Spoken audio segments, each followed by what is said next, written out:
कर्मण्येवाधिकारस्ते मा फलेषु कदाचन मा कर्मफल हेतुर्भू मा ते संगोस्त्व कर्मणि। नमस्कार दोस्तों, CDRK सैनी बीएड क्लासेज में आप सभी का हार्दिक स्वागत है, अभिनंदन है। हम अध्ययन कर रहे हैं ज्ञान और पाठ्यक्रम के बारे में। आज की क्लास में हम भगवत गीता के अनुसार शिक्षा, शैक्षिक उद्देश्य एवं पाठ्यक्रम का अध्ययन करेंगे कि भगवत गीता के अनुसार शिक्षा क्या है, शिक्षा के क्या क्या उद्देश्य हैं और भगवत गीता के अनुसार पाठ्यक्रम क्या होना चाहिए। तो आप सब बने रहें मेरे साथ CDRK सैनी बीएड क्लासेज पर। भगवत गीता के अनुसार शिक्षा, शैक्षिक उद्देश्य एवं पाठ्यक्रम में से सबसे पहले अध्ययन करते हैं भगवत गीता के अनुसार शिक्षा कि भगवत गीता के अनुसार शिक्षा क्या है। तो इसमें पहला पॉइंट देखिए, भगवत गीता में निष्काम कर्म योग का प्रतिपादन किया गया है जो मनुष्य के लिए उपयोगी है, जो मनुष्य के लिए उपयोगी है। तो देखिए, जो भगवत गीता है इसमें निष्काम कर्म योग का संदेश मानव जगत के लिए, इस संसार में ईश्वर की प्राप्ति के लिए मुख्य माना गया है। दूसरा पॉइंट देखिए, भगवत गीता में कर्म को प्रधान माना गया है। देखिए, जो भगवत गीता है आप सभी को पता है, भगवत गीता भगवान श्री कृष्ण द्वारा कही गई है और किसके लिए कही है? अर्जुन के लिए। जब महाभारत का युद्ध होता है तो उस युद्ध में जब अर्जुन युद्ध करने के लिए तैयार नहीं होता है तो भगवान श्री कृष्ण द्वारा गीता का उपदेश भगवान श्री कृष्ण ने अर्जुन को युद्ध के लिए तैयार करने के लिए दिया था। तो वहां पर जो गुरु थे वो भगवान श्री कृष्ण थे और जो शिक्षार्थी था, शिक्षा ग्रहण करने वाला, वो अर्जुन था। देखिए, कई प्रकार की जो एग्जाम होती है उसमें ये प्रश्न जरूर पूछ लिया जाता है कि भगवत गीता में शिक्षक कौन है और शिक्षार्थी कौन है। तो भगवत गीता में शिक्षक श्री कृष्ण है और शिक्षार्थी अर्जुन है। इसके बाद देखिए, भगवत गीता में कर्म को प्रधान माना गया है। कर्म के द्वारा ज्ञान प्राप्त किया जा सकता है। देखिए, हम कर्म करेंगे तभी आगे बढ़ सकते हैं और ज्ञान की प्राप्ति हो सकती है। देखिए, हम घर बैठे ये कहें कि हमें ज्ञान प्राप्त हो जाए तो ये संभव नहीं है। ज्ञान की प्राप्ति, शिक्षा की प्राप्ति के लिए हमें कुछ कर्म करना पड़ेगा। तो भगवान श्री कृष्ण ने भी यही कहा कि हे अर्जुन, यदि आपको युद्ध जीतना है तो आपको कर्म करना होगा। तो कर्म क्या हुआ? वहां युद्ध करना और वर्तमान समय में शिक्षा का अधिगम करना हो गया। इसके बाद तीसरा पॉइंट देखिए, भगवत गीता के अनुसार फल प्राप्ति, जिसे देखिए वर्तमान समय में शिक्षा में क्या कहते हैं? परिणाम कहते हैं। फल की प्राप्ति गीता में कहा गया है और वर्तमान समय में उसी फल प्राप्ति को परिणाम कहा गया है। पर कम ध्यान, देखिए भगवत गीता में जो फल प्राप्ति है जिसे हम परिणाम कहते हैं उस पर कम ध्यान देने की बात कही है, जबकि जो कर्म है यानी कर्म जिसे अधिगम कहा गया है पर अधिक ध्यान केंद्रित करना चाहिए। यानी कि जो कर्म है, कर्म के द्वारा अधिगम होता है तो हमें कर्म पर अधिक से अधिक ध्यान देना चाहिए। इसके बाद देखिए, भगवत गीता के अनुसार मनुष्य का जन्म जिस उद्देश्य यानी कि ज्ञान की प्राप्ति के लिए हुआ है, उसके लिए उसे लगातार कर्म क्रिया अधिगम सीखना करते रहना चाहिए, तब जाकर मनुष्य का जीवन सफल हो सकता है। यदि मनुष्य ने इस पृथ्वी पर जन्म तो ले लिया, लेकिन उसके जो जन्म का उद्देश्य है, उस जन्म का उद्देश्य उसने पूरा नहीं किया, तो उसका मनुष्य जीवन ही बेकार है। इसके बाद देखिए, भगवत गीता के अनुसार शिक्षक की संकल्पना को मुख्य माना गया है।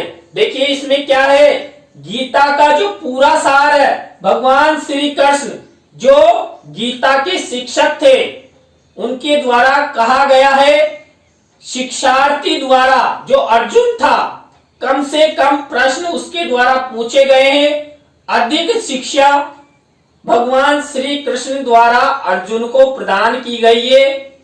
तो इसमें क्या है, शिक्षक है ना, शिक्षक की संकल्पना, अवधारणा, भूमिका को मुख्य माना गया है, जो कर्म के लिए प्रेरित करता। देखिए आप सभी को पता है कि जो शिक्षक होता है वो विद्यार्थियों को, शिक्षार्थियों को हमेशा कर्म करने, ज्ञान की प्राप्ति के लिए प्रेरित करता रहता है, मोटिवेशन प्रदान करता रहता है। तो वहां पर भी भगवत गीता में भी जो भगवान श्री कृष्ण थे, उसके द्वारा जो श्री कृष्ण वो अर्जुन था, उस अर्जुन को बार बार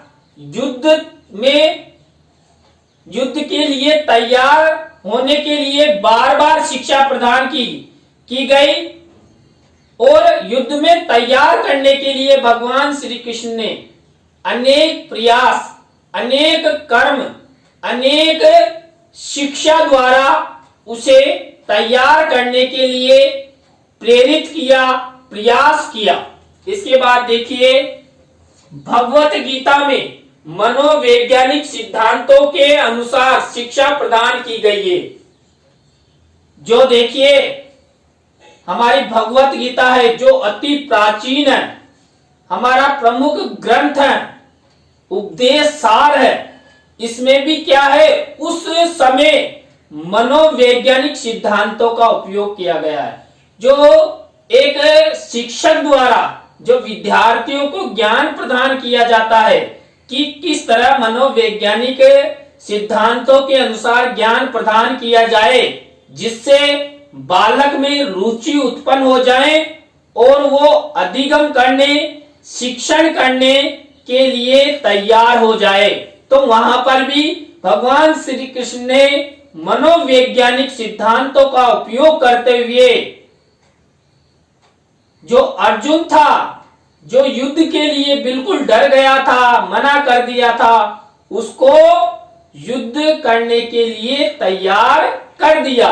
इसके बाद देखिए, भगवत गीता में फ्राइड की मनोविश्लेषण विधि का भरपूर उपयोग किया गया है। देखिए जो सिगमंड फ्राइड थे, उसने मनोविश्लेषणात्मक विधि का प्रतिपादन किया था।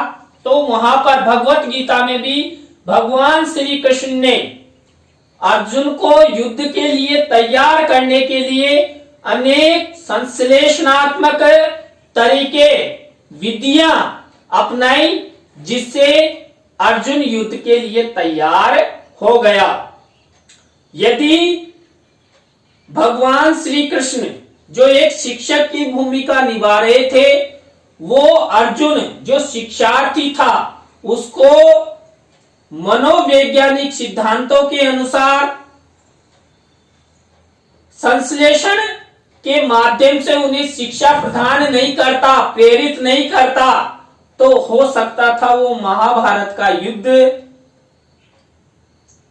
पांडव नहीं जीत पाते और कौरव जीत जाते, पांडवों की हार हो जाती। तो ये थे भगवत गीता के अनुसार शिक्षा। इसके बाद देखिए, जो भगवत गीता के अनुसार शैक्षिक उद्देश्य यानी कि शिक्षा के कौन कौन से उद्देश्य प्रतिपादित किए गए हैं जिनके माध्यम से जो अर्जुन तैयार हुआ।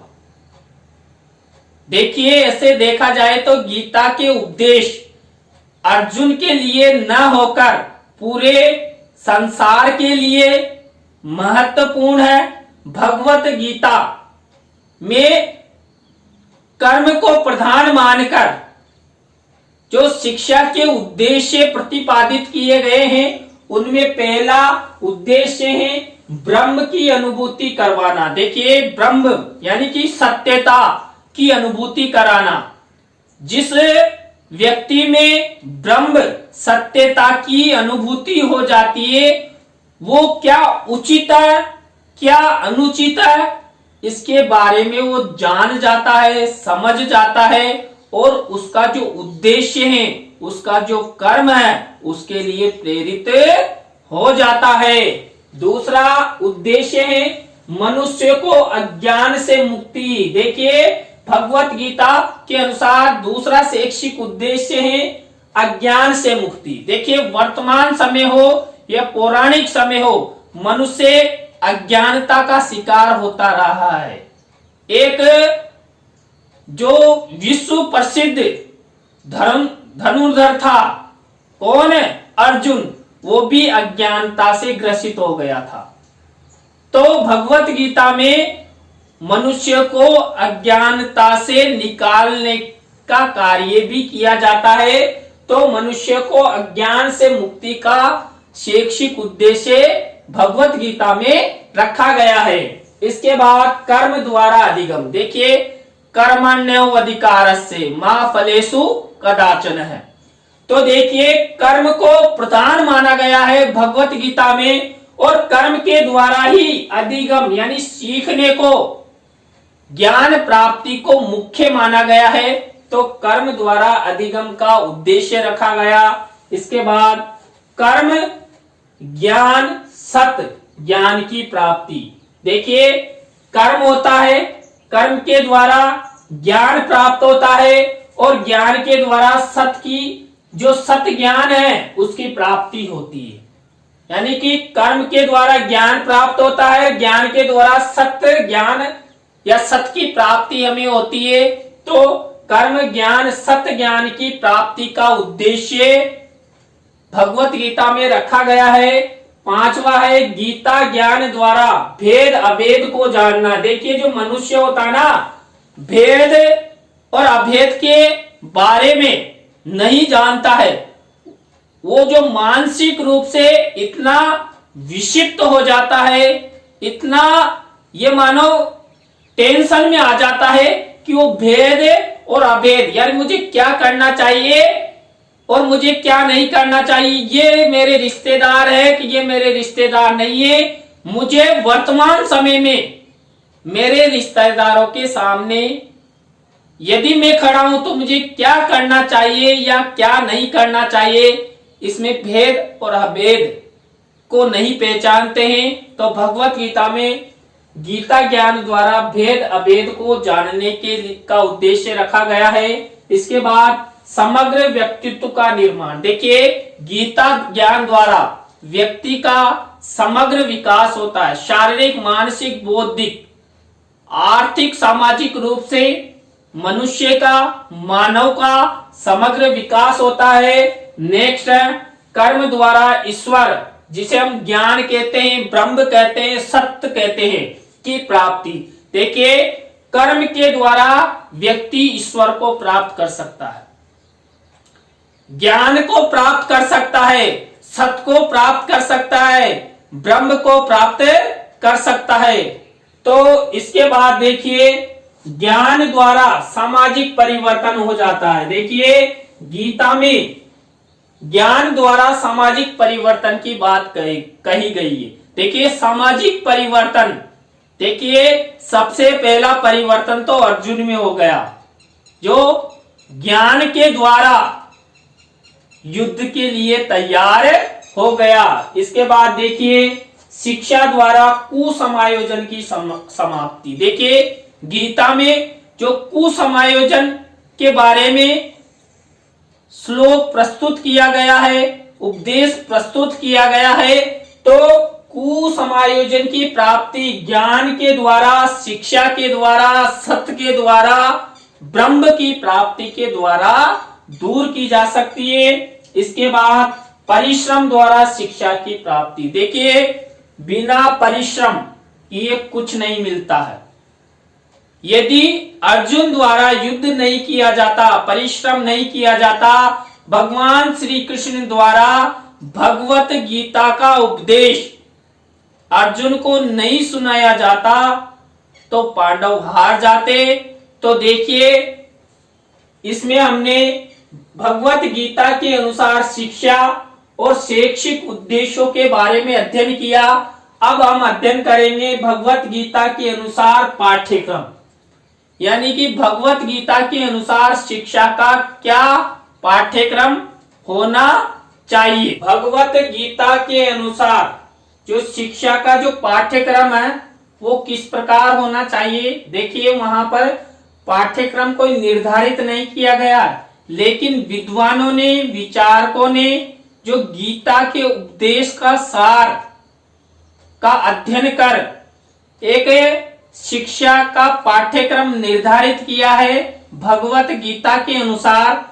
तो उसमें पहला जो पाठ्यक्रम का उद्देश्य है या पाठ्यक्रम है, तो देखिए, भगवत गीता के अनुसार पाठ्यक्रम को दो भागों में बांटा गया है, पराविद्या, अपराविद्या।